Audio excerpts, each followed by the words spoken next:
சங்கீதம் 41வது அதிகாரம் 1வது வசனம்.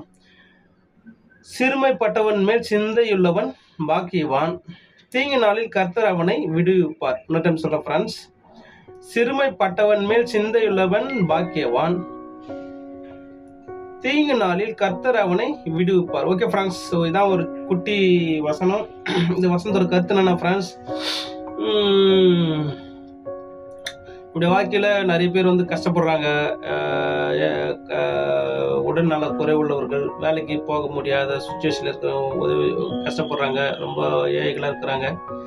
ஓகே ஃப்ரெண்ட்ஸ், நம்ம வந்து அவங்களுக்கு வந்து நம்ம உதவி செய்யணும் ஃப்ரெண்ட்ஸ், உதவி செய்யணும். அப்படி உதவி செய்யும்போது நமக்கு கஷ்டகாலம் வரும்போது, நமக்கு தீங்கு நாள் வரும்போது, நமக்கு துன்பங்கள் வரும்போது கர்த்தர் நம்மை விடுவிப்பார், பாதுகாப்பார் அப்படின்னு சொல்லிட்டு இந்த வசனத்தோட கருத்து இருக்குது ஃப்ரெண்ட்ஸ். ஓகே ஃப்ரெண்ட்ஸ், நம்ம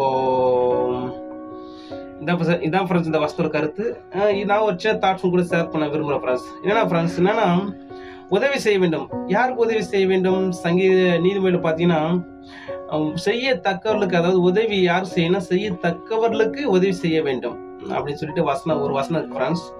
அப்புறம் ஏழைகளுக்கு இறங்குற கர்த்தர் கடன் கொடுக்குறான் அப்படின்னு வசனம் இருக்கு ஃப்ரெண்ட்ஸ். அப்போ உதவி செய்யணும், எல்லாருக்கும் உதவி செய்ய, எல்லாரும் போ வாங்க, நான் காசு வேணுமா, சாப்பாடு வேணுமா, துணி வேணுமா, மணி வேணுமா, பேக் வேணுமா, எல்லாம் வாங்கிங்க, எல்லாம் உதவி செய்யறேன் அப்படின்னு சொல்லிட்டு உதவி செய்ய, அப்படி உதவி செய்யல ஃப்ரெண்ட்ஸ்.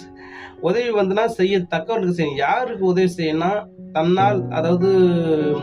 தன்னால் வேலை செய்ய முடியாத, அது சில பேருக்கு வந்து கண்ணு தெரியாது, சில பேருக்கு வந்து கால் இருக்காது, ஊனமுற்றோர்களா இருப்பாங்க, சில பேருக்கு வந்து கை இருக்காது, சில பேருக்கு பார்த்தீங்கன்னா உடல் நல குறைவுகள் இருக்கும், வயசானவங்க, அவங்களால வேலைக்கெல்லாம் போக முடியாது ஃப்ரெண்ட்ஸ். வேலை செஞ்சு அவங்களால தங்களுடைய தேவையை சந்திக்க முடியாது ஃப்ரெண்ட்ஸ். ஓகே ஃப்ரெண்ட்ஸ், அதனால நம்ம வந்து ஃப்ரெண்ட்ஸ், நம்ம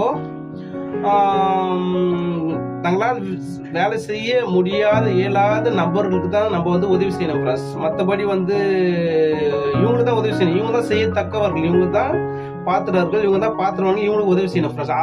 அப்படி உதவி செஞ்சாதான் கடவுள் நம்மளுடைய வாழ்க்கையில நம்மளை வந்து பிளஸ் பண்ணுவார். நமக்கு கஷ்டகாலம் வரும்போது நம்மளை ஆஸ்வதிப்பார், பாதுகாப்பார், தீங்கிக்கலாம் விலக்கி காப்பார் ஃப்ரெண்ட்ஸ்.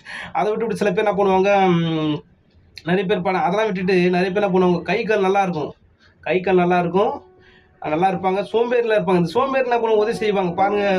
வீண் பெருமை என்ன பண்ணுவாங்க, டக்குனா நல்லா கோயில் பண்டிகை வந்துச்சா, கோயில் நல்லா திருவையாவா, ஓகேப்பா அன்னதானம் போடுப்பா, அதை வந்து அப்படியே ஒரு 500 பேருக்கு, ஒரு 1000 பேருக்கு அப்படியே சாப்பாடு போட்டு, அதை வந்து ஒரு ஃபோட்டோ எடுத்து ஒரு வீடியோவில் போடுறது, நியூஸ் பேப்பரில் போடுறது. அதுக்கப்புறம் பார்த்தீங்கன்னா அந்த கோயிலில் மட்டும் இல்லை ஃப்ரெண்ட்ஸ், சர்ச்சில்